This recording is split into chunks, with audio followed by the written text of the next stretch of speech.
Ngiyabengela mbukelo khona ekhaya okhona ngithandaza lamini ake sikhuleke namhla kuseni. Jehova namandla moya ongcwele wena namandla ngusamakhosi awuhluleka uNkulunkulu aphakade ongcwele. Nawo umbukelo khona ekhaya kusamakhosi mphefumulo ingqondo nokuqabanga nemali nemudi nelikhaya nemendo umpesikhundla em17 umphumelelisi amabhizinisi amathenda okela kufuna kwabe nawo inkosi yamakhosi. Egameni lika Jesu moya ongcwele mpinhlanhla umpukuhlakani egameni lika Jesu abusiseke aphumele egameni lakho zephakade. Amen.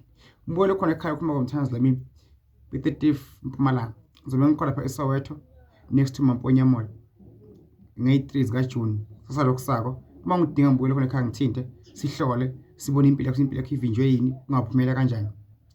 Amalanga awafani mbukelo khona ekhaya sikhona isandla sifike sikuthinte ekungesami isandla ngikubheka into zakho uthole newasho ukhulekiswe bese uphumelela uke kuzokhanya mbukelo khona ekhaya. Fona Mr. Shabangu njengamanje ku-078 371 6224. Shabangu ngicela kubhuka ngicela kuba mthandazo lamini kusasa ungibhalise ebhukwini akukhokha imali mawubhuka imali uyikhipha sofikile kumina sohlola. Inkosi ibusise mbukelo khona ekhaya uthola iwasho uthola amanzi uthola nempepho ukubusisa kukhanyisela iyovuleka inhlanhla yakho mbukelo khona ekhaya.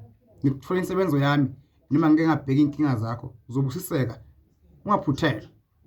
Kungibona nje 10 minutes 15 minutes mbukelo khona ekhaya impilo yakho ingashintshi. Inkosi ikubusise ineza amandla. I love you.